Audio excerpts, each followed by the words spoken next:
The Donut Bag is brought to you by Penn Highway Marketplace, the marketplace for vintage goods, quality collectibles, and handmade crafts. It's where I get all my sports memorabilia. Go to facebook.com/Penn Highway. That's facebook.com/PENNHWY and mention I sent you. All right. So the last time we talked, it was right after the San Jose game in San Jose. That was when they just concluded their West Coast trip, and they easily beat Anaheim. They got destroyed by the Kings, and then they beat San Jose, and then they had a very important stretch of Metro Division opponents that were absolutely must win, and they lost all of them.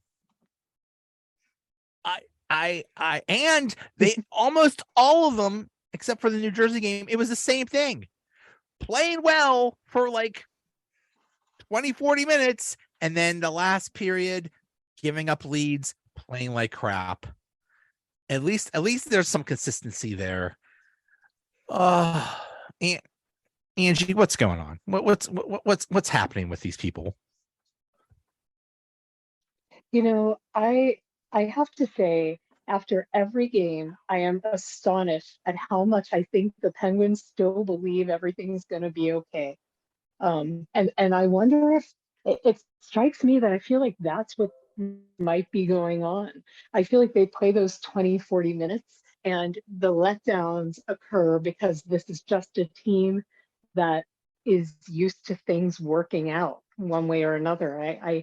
I think they would be astonished if they didn't make the playoffs. And I do think at this point they are in very real danger of not making the playoffs. I would not be at all surprised if they missed.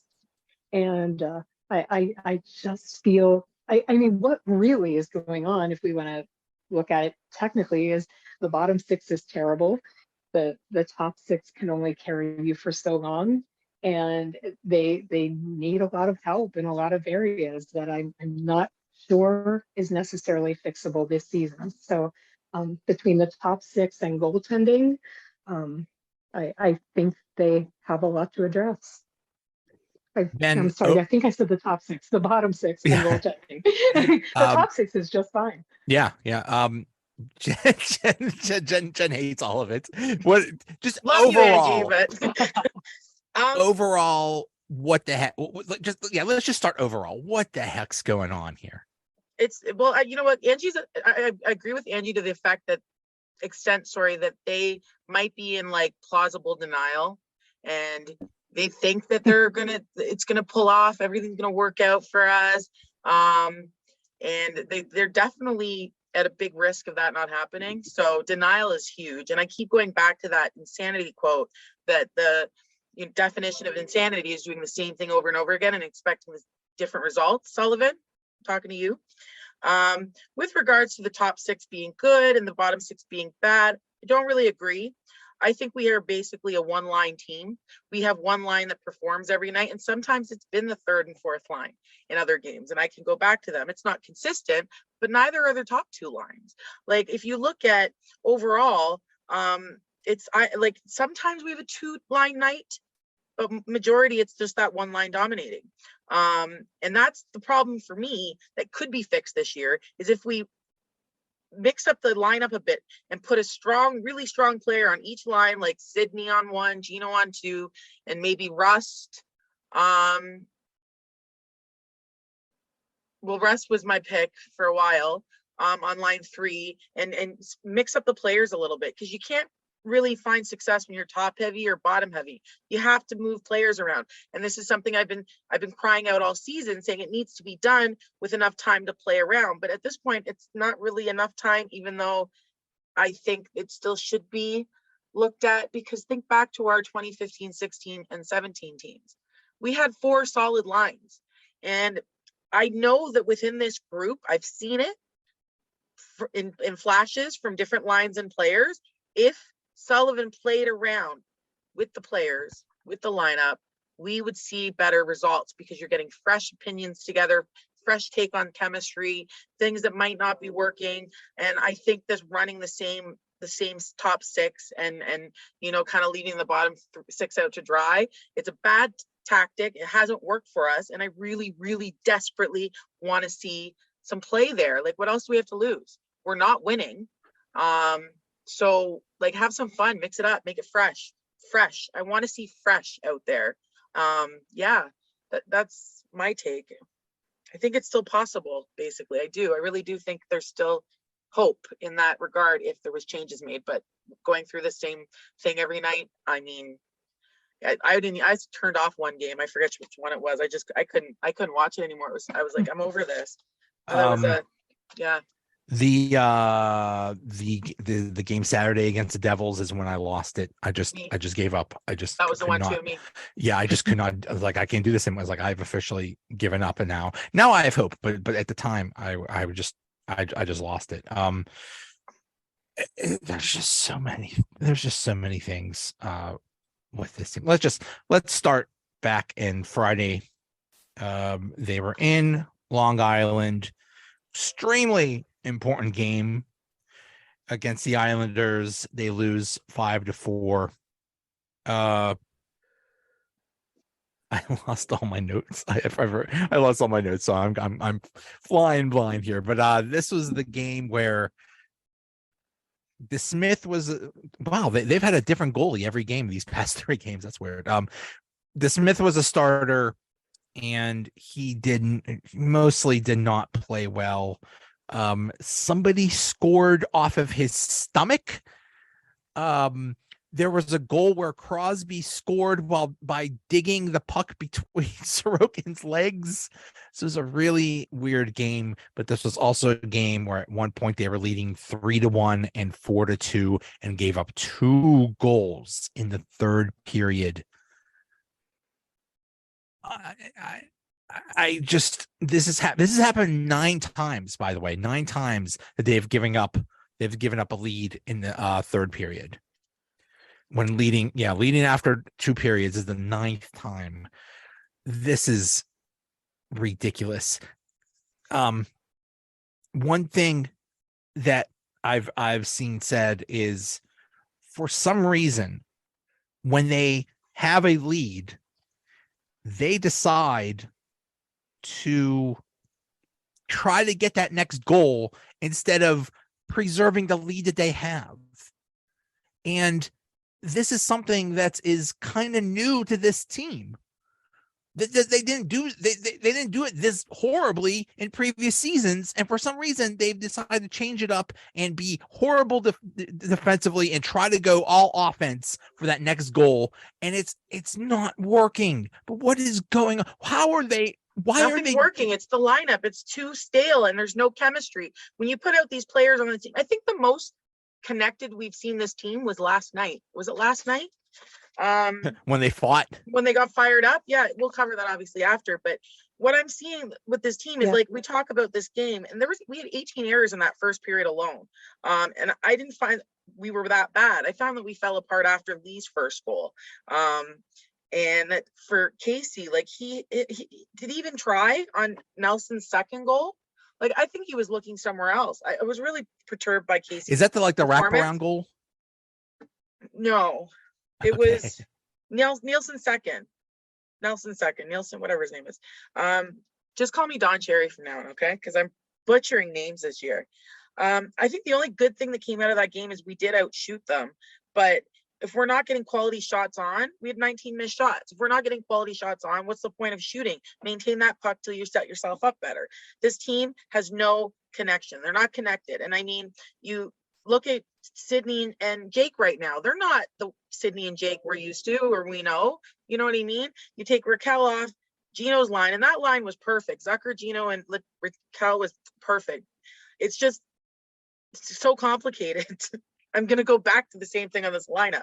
It's just so complicated to watch these players not flow like a good, a well-oiled machine. Like I've said before, it's just, it was bad. It was messy hockey to me. That was a bad game.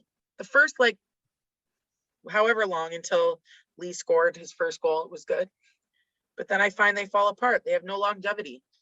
Not to mention the age and this speed and the tiredness. Like you see that our older guys are gassed out pretty much in the middle of the second period. And they're getting the most minutes because they're on the top lines. And it's like, Angie, why do they keep giving up leads? Yeah, I agree with that. I do think part of it is because they are gassed out. Last night I noticed that third line, the Jeff Carter line, was there was a point sort of by mid-game that they were seeing a really big difference in ice time between the first and second lines. And then when you started looking at the bottom two lines, and you just kind of started shaking your head thinking, okay, this is going to go south on them at any time. And you're going to start seeing those lines tire out. So I think there is an element of that where you have the more veteran players on those lines that you're leaning on pretty heavily. So this is something that has not been the case with that team in the past. And you've seen them coming from behind as opposed to what they're doing now, but coming from ahead to lose. And I just think the reliability from those bottom two lines not being consistent enough has really been a problem. You know, not only has the Carter line been a problem, you know, and a well-documented problem, but you can add Teddy Bluger to that now, who has been so solid in the past. You know, that's a player whose line has traditionally been a line that you can really rely on to, you know, stand up for you defensively against the other team's top lines. He hasn't really been that player this year, so he's not contributing offensively at all. Last night he had an amazing opportunity with the puck on his stick. He's coming in alone, and when he didn't score on it, somebody sitting up next to me in the press box said he may never score again, and I just kind of chuckled at that because it was one of those types of plays that if you can't score on that, you know, I'm not sure what hope there is here. So, was that the breakaway or was that something else? No, it was the breakaway. Okay. Yeah, he's just in on his own with every opportunity. And I understand you're against one of the league's best goalies in Ilya Sorokin, but come on. I mean, it's just you gotta eventually something's got to go in for you. So I think when you have players that you can't rely on in that bottom six, that's just really a problem. You have Brock McGinn, who has gotten not a goal, but not a single point in 23 games. How do you not even get a secondary assist at any point in 23 games? How is he dressed? Yeah, well, how is he dressed? Well, yeah, I mean that's the thing. So you're not dressing like, for instance, Stanton Heinen, who is also, I think, has scored something like 2 goals in 37 games or something like that. So also not really. But he's been better. He's been better in other areas. Yeah, absolutely. I would, at this point, I'm sorry, McGinn's got to be scratched, and you've got to go with somebody like Heinen, who has given you at least something. So yeah, I mean, there's no accountability. There's no accountability whatsoever. It's just like, okay, you're not producing, and you know there's going to be no ramifications whatsoever. So you know, why not? This is why the lines need to be changed. Like, you don't need to focus all your top guns on the top two lines. And also the coach. Well, that's our biggest problem, I think. Like, to go off what you just said, Angie, about I sorry, go ahead. No, I was just going to say I've never felt that in his tenure here, but I think the overall stubbornness that we're starting to see from the coach is starting to ego settled. He's starting to feel very well. You know, it's one of those situations where, you know, people complained about Dan Bilesman not being willing to make the changes, and you know, he's just keeps doing the same thing and nothing, you know, and for so long I didn't think that was the case with Sullivan, and now you're seeing it. And I think after so long, you know, sometimes maybe you need the fresh voice. So not sure you'd see that during a season, and I would have never thought you could have seen it at this point, but yeah, I think it's probably time for a fresh voice there. Yeah, this is why NHL coaches, I think their average tenure is like 2 years, 3 years or something like that. I don't care how good you are, eventually it stops working. This is a feelings league team. this is all about feelings. Like, we were so successful 27 years ago with this group. So now we got to keep it going. Like, the coaches even on this, like they're all, they're drinking some spicy water or something to have them thinking this, because the product isn't there. What we're looking at isn't there. Speaking of feelings, what did Danton Heinen do to hurt Sullivan's feelings? What did he, was there like a bad Christmas present exchange or something like that? I mean, it's either Heinen is in the doghouse or I don't know. I don't know, because Brock McGinn does not deserve to be in the lineup. I don't care if he kills penalties. That's not good enough reason. That's the most insane thing about that to me is literally the only reason. It's just okay. Well, we see another purpose that somebody like McGinn brings, and Heinen we see as a one-dimensional scorer. And if he isn't scoring, he's not giving us anything else. So that's why he's the pick. But I disagree with it. And when last night you have 47 shots on goal and you get all of 2 goals out of that, I think you have to start looking at your scoring. Yeah, you're going to get on the goaltending and say that Tristan Jarry wasn't good enough in his return and allowed 2 bad goals. Yeah, you can make a case for that, but also 2 goals on 47 shots, unacceptable. So start looking at why can't you score? What is the shutdown line on this team? Answer: there is none. There's no defensive shutdown line on this team. You can't count on the third line or the fourth line to do that. I don't think you can. Like, it used to be the Blueger line, and it's not anymore. Superstars, but they're not there, guys. Like, they're not there. They're not pulling. Yeah. I mean, they're not there. Like, you're not getting the same performance from Gino every night, or Zucker every night, or even Rust, or it's all sporadic.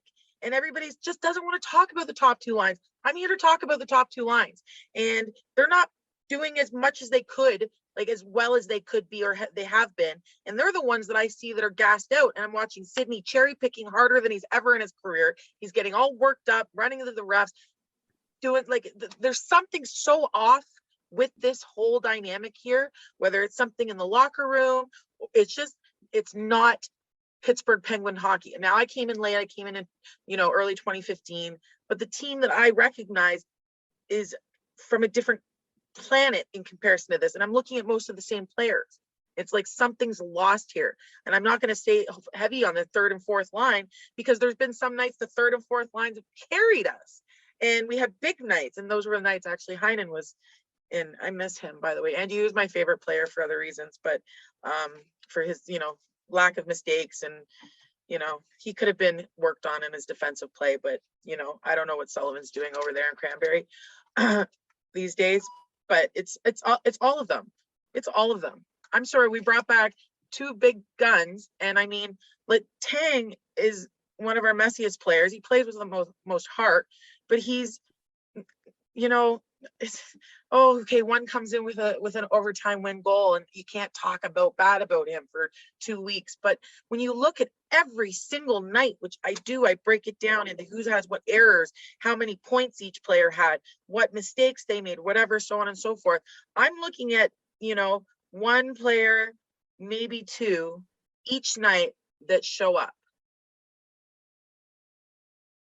It's a different player, or is it the same player? It's different. Like the game we were just speaking about, 54. I have Raquel. Raquel played the full 60. Last night was Letang. Letang, he hold on here. He didn't get any points, and he had the most mistakes, but he played the full game.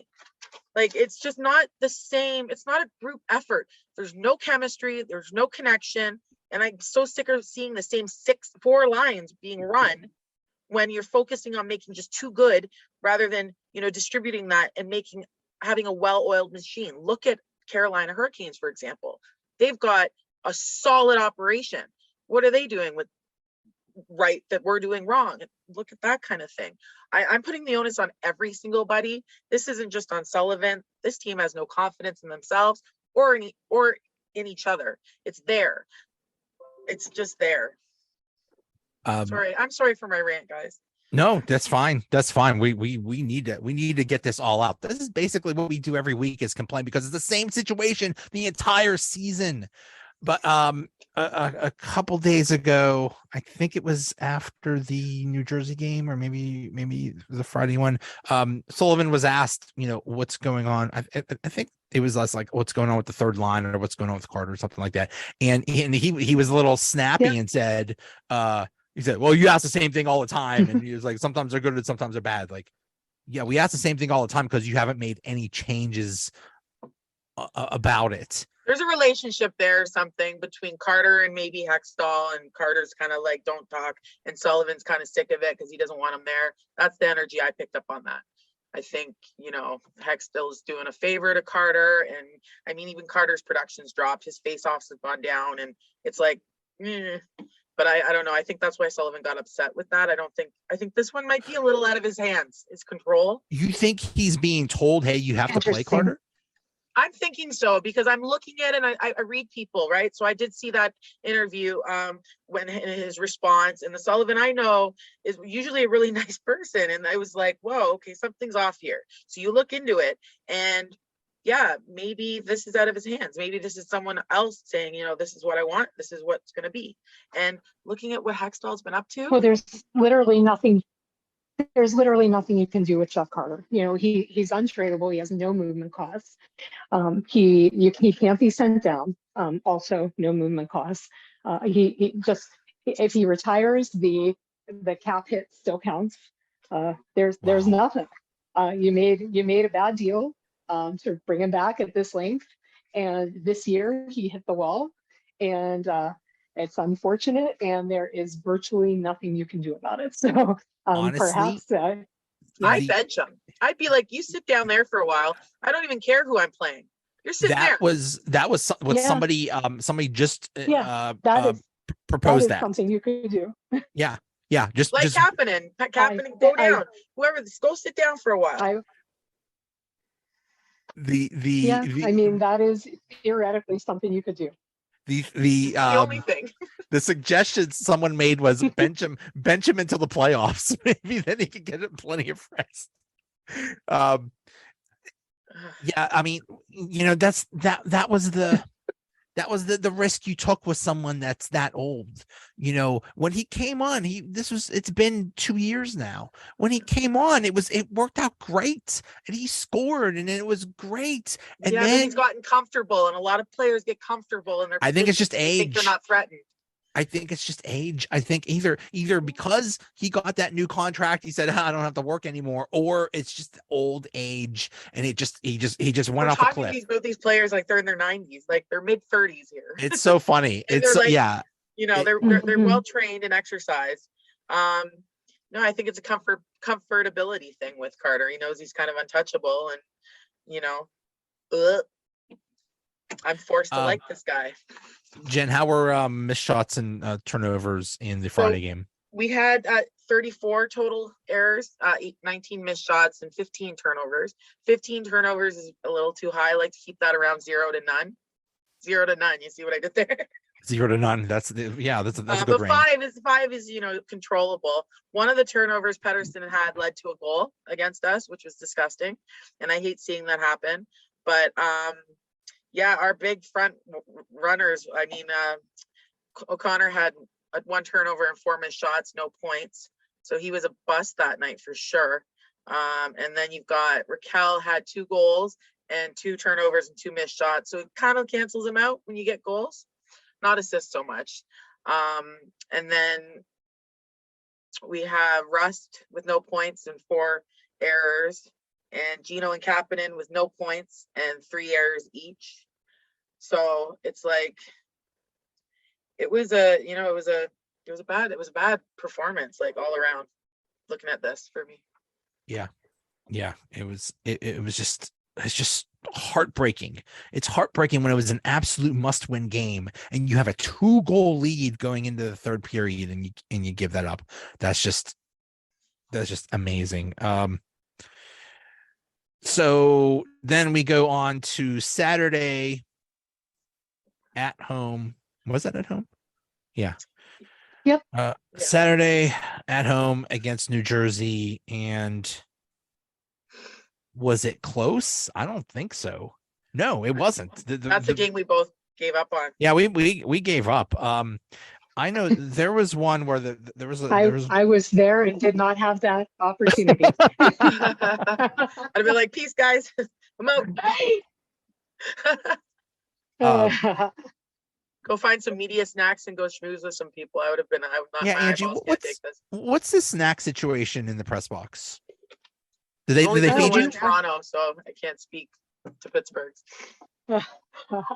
The snack situation is currently so yeah, it's pretty much back to the same as it was before the pandemic. For a while, they did not have any. For a while, everything was packaged food Yeah. that you could take, and now. Do you guys get like a big dinner one- spread before, like huge, like Well, banquet style, and everyone? They offer a dinner spread. It is you pay for it if you want the dinner spread. Not here. Yeah, I forget what the cost of it is. I never get it. I'm a vegetarian, and I always feel like it's not going to have enough for me to justify paying for it. So I'm gonna do something else for dinner before I go. Yeah. So, but up in the press box itself, it is. The only thing that I don't think has returned to the same exact way it was before the pandemic is that the goldfish crackers are still packaged. I used to get the goldfish crackers in a little cup, and now they are packaged. But they give you they put out hot pretzels, like soft pretzels, Ooh. and like nachos with like a little thing of melted cheese, so Yeah. you can. That's like the hot food available, and then everything else is kind of like popcorn, pretzels, stuff you would kind of take on a plate or cup. Ours is banging. Like nothing too elaborate, but I will usually grab a soft pretzel or two. Those are pretty good. There is currently construction going on around the arena that basically makes Oh my gosh. It makes it very hard to get to the arena. It's so frustrating. Oh my goodness. It's like that city wasn't complicated enough with the bridges and the tunnels and the construction with those. It's like they're saying, please don't come to the game. Please, we're going to, if our team doesn't disappoint you, the traffic situation will make you angry. One or the other are going to make you angry about coming to this game. Not me. I usually stayed at the Cambria, so it was like you couldn't right next door. Yeah, right next door. 4 steps. There you go. There you go. On the bright side, it's fantastic. There is construction going on around the arena because it's been a very long time of waiting for that area to be built up. Since they built the new building, and it's been extremely frustrating to me that if you've been to other cities that have newer arenas and seen what the areas around them have done, it is very depressing to me that all these years this arena has been where it is now, and nothing, like no capitalizing on the proximity to all of this space to build just a sort of entertainment district where people can go and get something to eat and spend an evening out and just do things and capitalize on the opportunity that you have people there for sports events and concerts. Like you really have to work to find somewhere to go.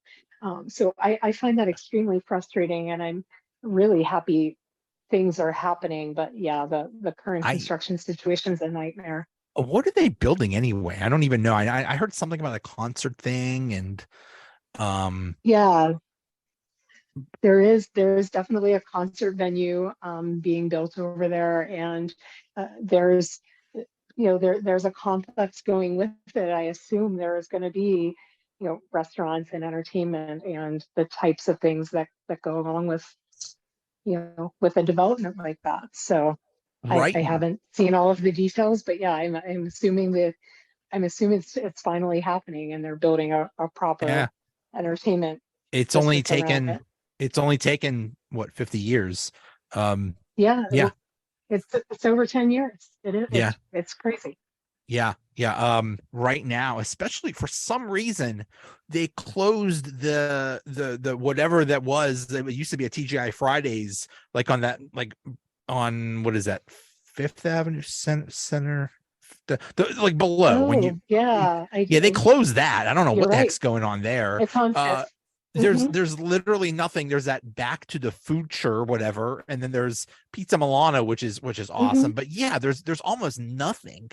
And Yeah. then yeah, uh, yeah, but Yeah, the I'm surprised the crowds have been as good as they have, honestly, yeah, as bad as the team has been and with that construction situation.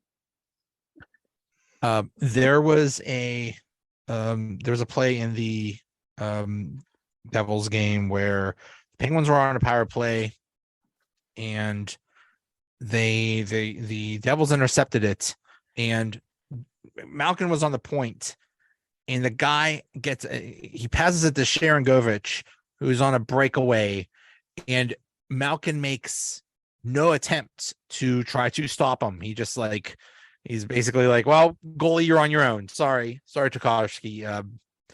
I hate stuff like that. I know. You know, it's a 50-50 like that. He's so lazy sometimes. He's I either don't. all in or he's, spitting out, chewing on sunflower seeds. I'm sorry. That's a bad look. That's a bad look. It is. It is. Especially when you're Um, as good as you can be. But yeah, Tokarski was the goalie, but it wasn't his fault. Some of those, oh my goodness, just some of those plays.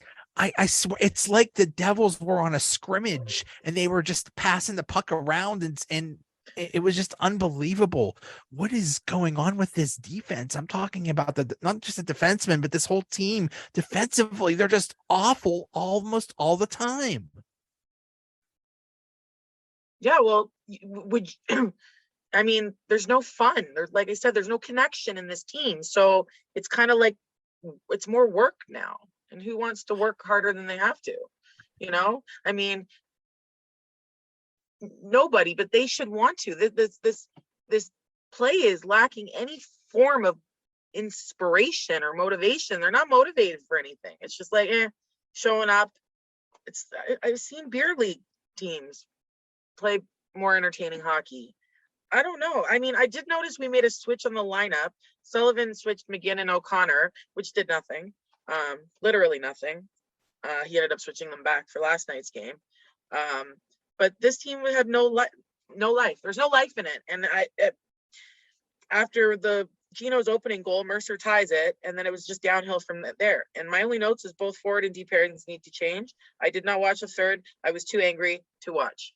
What okay, what would you change with the deep pairings? Because actually, I gotta look at that. I have to look at that more. I mean, Letang seems to want Dumoulin because Dumoulin's back there. He should not be, but he's not been the worst player. I see a lot of people complaining about Dumoulin, but he's not been the worst player. I think Dumoulin's getting better. He's actually doing better. He's low on errors and he's trying. He's making effort. He's not making the mistakes he used to, and that's something to think about. Petrie, I need him to go back to Montreal, wherever he came from.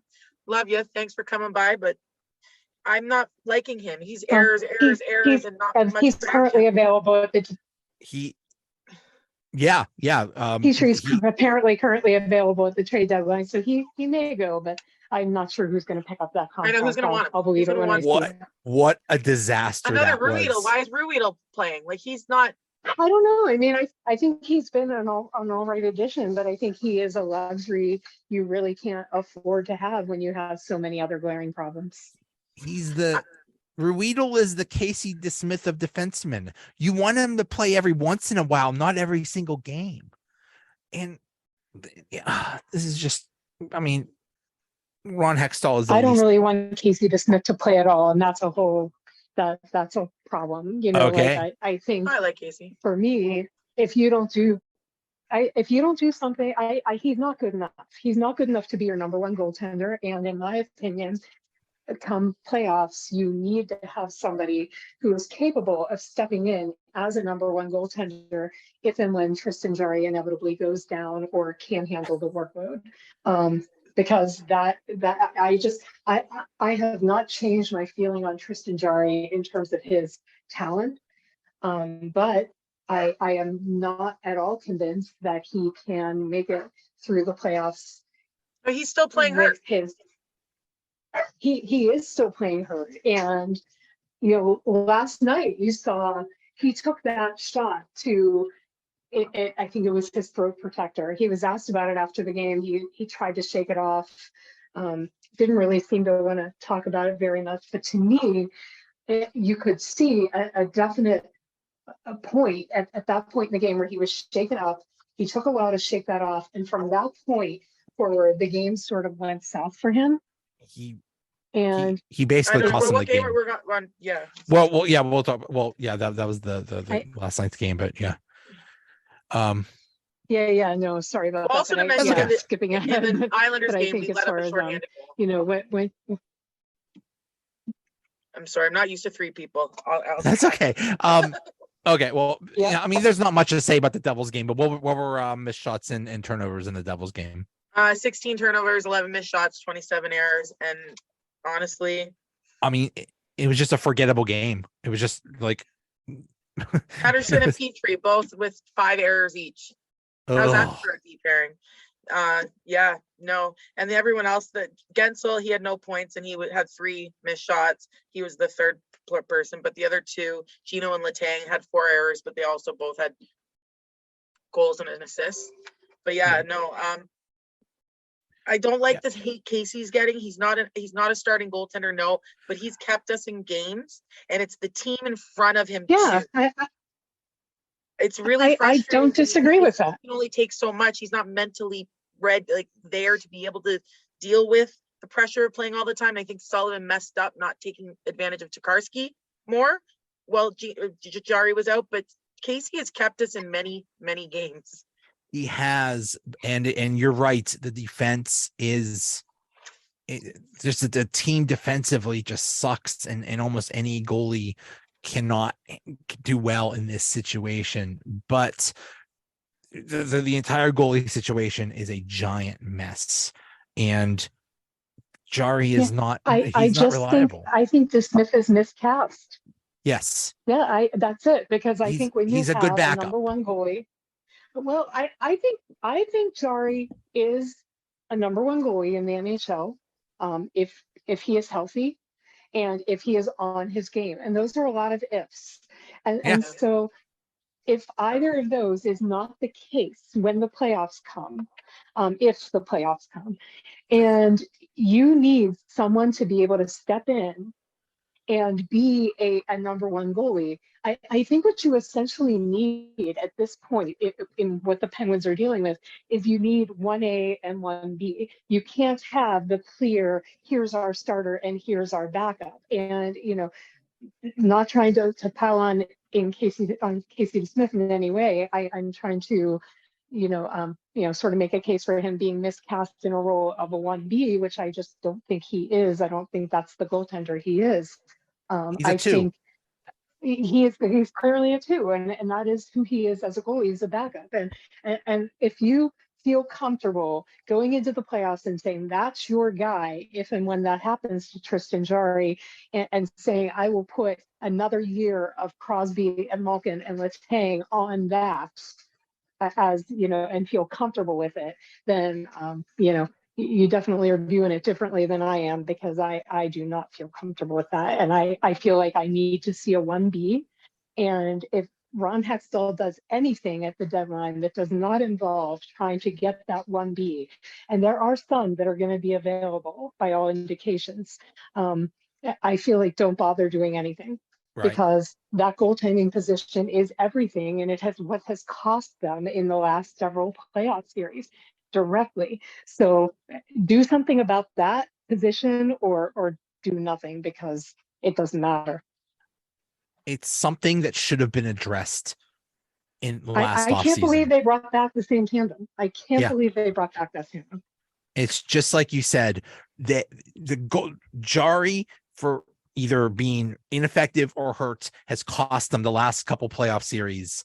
How do you not look at that and say, he's not reliable. We're just going to run with him. We're just going to keep the same situation. How do you not get a better goaltender? And yeah, if they don't get one at the trade deadline, don't even bother, because we really don't know whether Jarry will be able to. It would not surprise me at all if the next game they said, "Oh, Jarry's not available. He's hurt again." It would not surprise me one bit. When they announced on Monday afternoon, Jarry is going to start, I completely expected by Monday evening them to say, something happened. He's not playing. He's not day to day. He's hour to hour. Minute to minute. He's minute to minute. Yeah. That's Yeah, I'm just concerned that he is. I don't think he's going to be 100% at any point this season. I think he is still playing through something. Clearly, he has a primary injury that was already the case. He tried to play through it. I think he incurred some secondary injury or injuries on top of that from trying to compensate for the primary injury. So I just think you're dealing with a goalie that you can't count on to be healthy for you for a playoff run. And going into a run like that with the idea that he is going to be available for you and relying on that as a fact, I think is a huge mistake. Yeah. So yeah, Monday's game, Jarry got the start and they lost 4-2 to the Islanders at home. Well, let's talk about Jarry. Like you said, Angie, when he got that shot in the throat, it seems like everything changed. But well, he did have a turnover that led to him being scored on. Was that before or after? That was in the third period. So I'm not sure. That turnover that was very shortly after. Okay.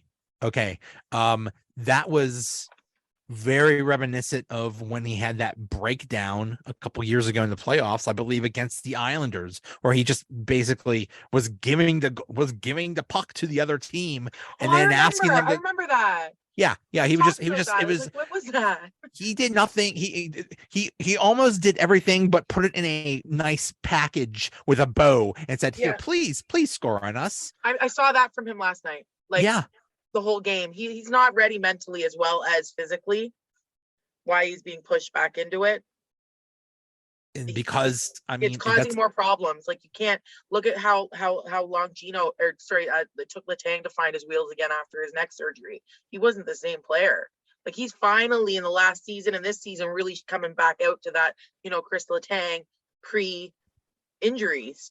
The same thing can happen to goalies, and the mental stress that's on goalies, the pressure that's on goalies, it's never ending. So to put himself in this position, I feel so bad for him. My heart goes out for him because I know he knows that he can't carry this. He can't do this. And then looking at the team in front of him, well, they're a mess too. Are they just magically going to get better when Jarry's better? It's so frustrating. This game also had a as they call them in wrestling, a slobber knocker, a nice little brawl. I loved it. But right before the brawl, Letang has a shot and Sorokin makes the save of the year. Oh, yeah. And then right after that, a brawl breaks out where every player on the ice is. I don't even know what caused it. Wasn't it with Gino first?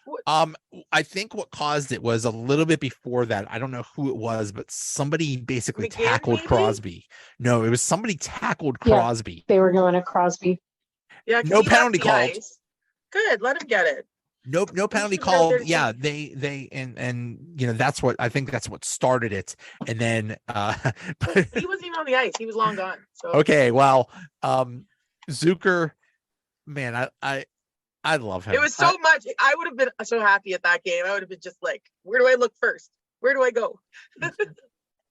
Malkin was just trying to fight everybody, and he still had his gloves on. He was just punching everybody.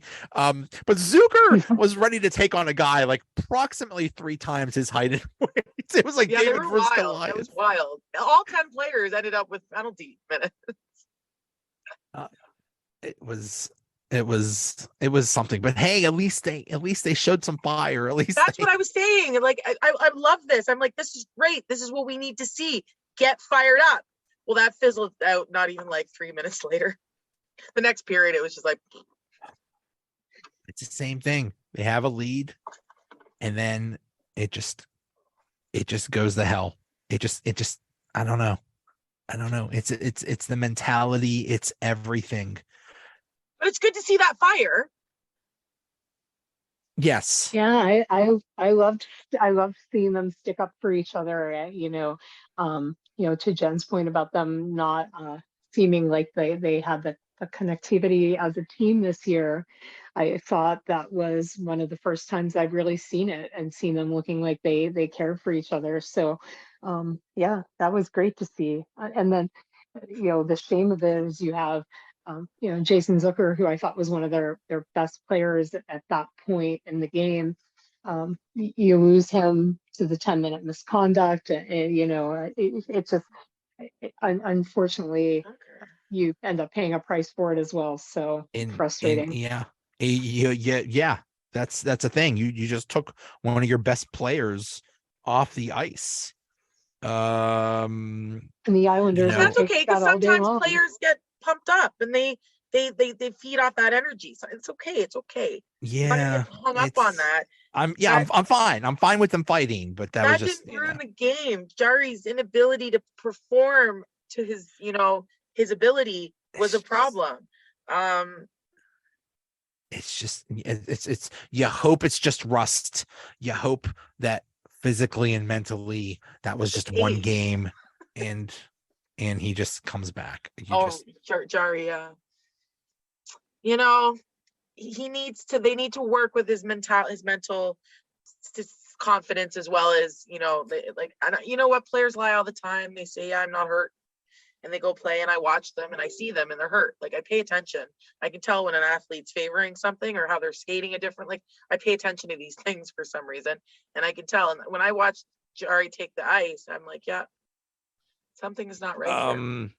He is he's in a contract year. He's in his final year of a contract, and at this point, if he has another mental breakdown or even a physical breakdown, why would anybody want to pay him anything? I mean, if he has the potential to be a top 10 goalie in the NHL, if he balls out the rest of the season and is healthy and stands on his head and then has a good playoffs, if they make the playoffs, he's going to get a huge contract.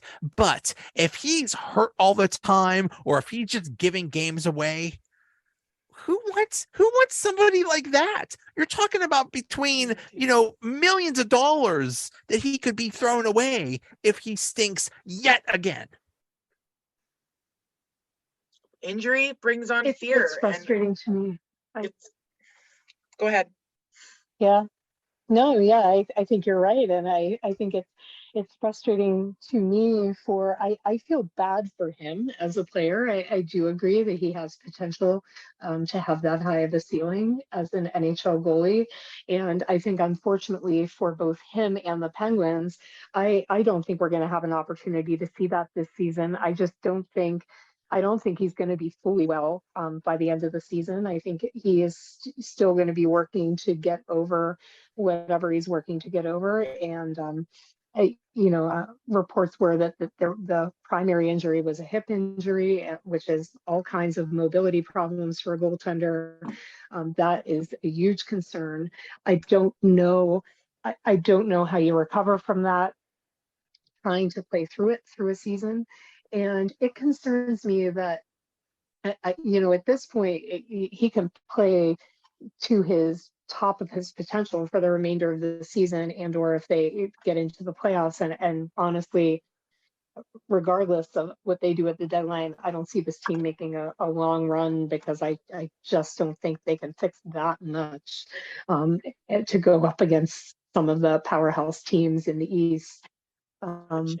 I just don't know what you do at that point, because if I were the Penguins, I might offer Jarry, because they don't really have a plan B at this point, for what they would do to replace their franchise goaltender, who they assumed was Jarry. So what do you do? I couldn't in good conscience throw another long-term deal at him without him having proven himself at this point. What do you do? Offer him 1 year? Some other team will probably come along and offer him more. And in Right. that case, he walks, and then what? What do you do? Yeah. Yeah, you seem like you were going to say something about that, Chen. Do you have a thought on what plan B could be for them? Because boy, I think they've got to figure out what plan B is. I don't know. Yeah, there is no plan B, and that's the problem. Is there's no prospects down in the minors that could be good. Nobody ready. Yeah. And it's funny. The talk is, well, we don't know what Ron Hextall's gonna do, or he's done Ron nothing. Hextall so doesn't far. know what Ron Hextall's gonna do. I think he's just a very he's in the wrong job. He should be the director of the CIA or something in high end government where you're supposed to keep secrets, because he doesn't let anything out. The only reason we found out that the Petrie was available was like from some other source, some other, team or something like that is heard that he was available. Other than that, we don't know. And we know Hextall is going to do something, because 2 years ago at the deadline, they got Carter. A year ago, they got Raquel. So it's not like he's going to refuse to do anything. It's just surprising that he hasn't done anything yet. So what is it? February 21st. We have basically 2 weeks until the trade deadline. Something is going to happen, and it desperately needs to happen. I'm curious what we can do. Who's going to want what we have, and how much money do we have? And I mean, I'm not as hopeful as everyone else is when it comes to this deadline. Well, that was our big thing, that most of the team has some kind of no trade clause, so you can't even get rid of them if you want to. But maybe you can work around that. Maybe. Well, but there's no, you need to trade like Kapanen and a pick for them to take Kapanen, because he has, his salary's high. I don't know what it's good. It's see, I'm so tongue tied because my brain can't process how Hextall's going to actually pull something off. Am I hopeful? No, not at all, because of his track record with the Pittsburgh Penguins. And but I'm not over this team. I think this team could still get it done. Just someone else needs to help them do it. That's all. They're not firing Hextall now. I'm not saying Hextall or Sullivan. I'm just saying that someone needs to listen objectively to, a different points. Like, it's just this system isn't working. It's got good pieces. It's just not put together in the right format. And I think if they did this, Sullivan did this, we would see a better team. We outshot New York 18-7 in the first period alone last night. We were there, but we don't maintain it. No longevity, no connection. So mix them up. I think this team could still do it. I still have confidence in them, but I'm not confident that Sullivan's ability to bend or take some risks. But I mean, like, if they're pushing for a playoff spot, what's the point of getting in there? You're getting swept, boys. You're getting swept. That's the thing. It's a different game, and this team, it does not have it, but it could. I think it could. Angie, do you think that they should go quote unquote all in and trade draft picks and just try to make a run this year? There's no run. Sorry. Yeah, I agree. I just don't know that you're going much of anywhere against some of these great teams in the East. I think if you draw the Boston Bruins in the first round, I just don't know that anything you did matters at all. I just don't think you're beating that team. But if you draw like Carolina, perhaps you have a shot. So they swept us this season. I think you have to. Carolina beat us all 5 games. They did, okay. Well, I'd rather play Carolina than Boston. I would. Absolutely. Yes. I agree with you. No, I don't want to play either. No, I'll of play course, but you Buffalo. know, you'd also like to finish higher, and you're not going to so at this point. So I think I think they have to, as far as going all in, I think you have to, I think all in, there's, you know, as I don't probably don't move the first rounder just because I think there's going to come a point you're going to need that for something. Like when I think of that first round pick that you are hanging on to, I'm thinking maybe that's something you're going to have to use over the summer if you're trying to address the goaltending situation. Maybe if you've decided Jarry is not the long-term answer, maybe that's where you have to throw that one at a situation that you didn't think you had to deal with. So I hate to take that chip off the table. But as far as whatever else you have to do to be all in, you know, you made the commitment last summer. You said we're bringing back all of the pieces, and I feel like it's a little late to rewind on that. It's a little late to say, okay, well, you know, brought back Malkin and Letang and okay, sure, and Raquel, and okay, sure, we're just we're going to start a rebuild right now. This isn't, they're not going to start a rebuild right now. They're just not. So yeah, they have to go for it as best they can, and as best they can is kind of relative according to what do they have that other teams want. Their prospect pool is not there. They really don't have a lot to bargain with in terms of the prospect pool at this point, which is really frustrating. Prospects they had that we've talked about in previous years as being good potential trade chips are no longer good potential trade chips.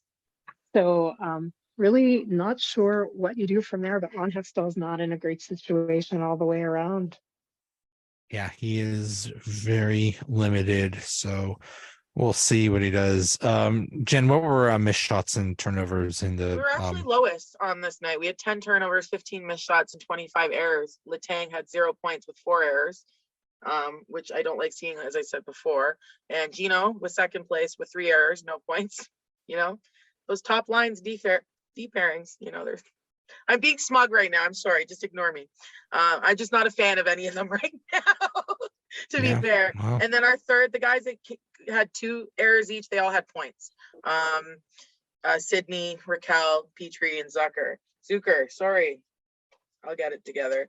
It wasn't as bad error-wise, but we weren't playing to our full, I want to say full potential, but we haven't really done that at all this season. I think there's potential there, but we're just lazy. We're no follow through. And for this is going to actually surprise you, Joe. For the 3 games, they had a total of 86 errors. 3 games. So total. almost 30 a game. Yeah, well, 27, 20, yeah, 45, yeah. Yeah. We had 41 turnovers and 45 missed shots. And that's giving us a total of 1,229 combined in 56 games. We have Gino coming in first with 6 turnovers. 6 turnovers in 3 games, guys. And Pedersen with 4, and Raquel with 4. And then you've got Gensel, Carter, Kappen, and Letang, and Petrie coming in with 3 in a game. That's a lot. Like these are your better players, and Raquel, Gensel, and you know, Gino, Letang. As for missed shots, you've got Letang in first with 5 missed shots. I think what I find with Letang lately, he's not been sloppy, but he's been a little rushed. I think sometimes he can take a second or half a second. This game is like inches, you know, it's all about time, seconds and inches. And he needs to kind of learn to control that a little better. I know he can, but it just wasn't his week. And then we've got O'Connor, Rust, and Gino, and Petrie with 4 missed shots in the 3 games, and then Raquel, Zucker, and Jake with 3 each.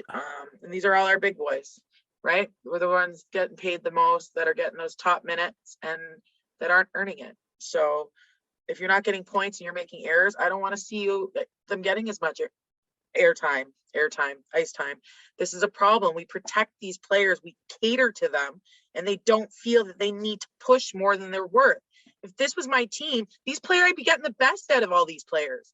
I know what they're capable of, and I'm sick of seeing this every single night. It's like they don't care. And, you know, I don't know. I don't know what's That's going right. on with Sullivan. I did check basically the ice time that Crosby and Malkin have been getting, and most of the starts are about the same as last year. They're averaging about 20 minutes a game. So Mhm. it's not like they're being, thrown out there too much. It just seems like it.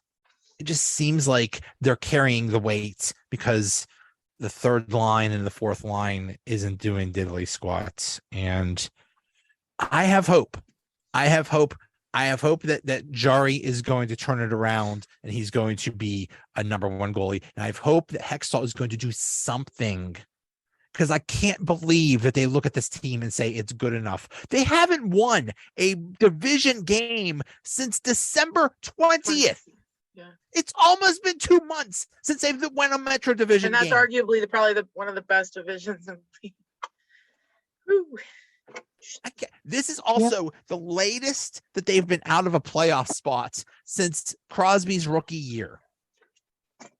There's no way that they could look at this team and say, yeah, we're good. Let's just stay the course. There's It looks no good on them. way. It looks good on them. If they're not willing to do what's needed to win, this is the outcome. This is what you look like. This is what you got. And I know a lot of people say Pens fans are spoiled. Steelers fans, they've got a lot of championships in that city. Who cares? We want more. Is that selfish? Sure. But this is what it's about. We want to win. We want to win. And we're watching a team fall apart that has, the feel goods there from the prior years and still the potential to be good, but just like, yeah. What is going on, Joe? I just have hope. I have hope. Well, What do you think, Angie? for me, you don't reassemble this lineup. You just don't reassemble this lineup without that being the stated intention is to try to contend again. And, I assume that's what Fenway Sports Group is thinking. We don't hear from them at all. So I guess we have to make an assumption of what they're thinking. But I assume they bought the team with the hope that they would be contenders. And by bringing back all of those big guns, I assume that is what the goal is. But that's a whole other topic of how the ownership has been completely absentee and confusing. But yeah, I think it's pretty clear that that the mandate is the same, and the mandate is to try to win by signing those players. So I feel like they clearly have to go for it. Obviously, with over 30 teams in the league, only one team wins every year. It's not always going to be the Penguins. Penguins fans may need to wrap their heads around that sooner than later. It might be sooner. We might be at that point, of the evolution of, it happens to every team that contends and has a good run. You see how long it took Detroit to dig out from the many years of, it happens to every team. And that just might be where they are right now. It might be happening, but yeah, you don't bring back all those players without the intention to try to contend. So I expect they will try to contend. I expect Hextall will try to do something. The last two trade line additions, he made impactful moves. Carter was impactful 2 deadlines ago. At the time, Raquel's been a great move. Yeah, Raquel was a home run in my view. Fit great with the team, was able to be retained, so it wasn't just a rental. So yeah, I think he's done good things at the deadline. What he's done in the off season, you can debate, but the deadlines he's done a good job. So see what happens. I don't feel good, but I'm still having hope. It's a good way to be. It's a good way to live, Joe. Yes. I'm like that too. I I'm like also quite hopeful. All right, guys, thanks so much. Always love talking to you guys. Thanks for coming on. Okay. Bye, guys. Take care, guys. See you.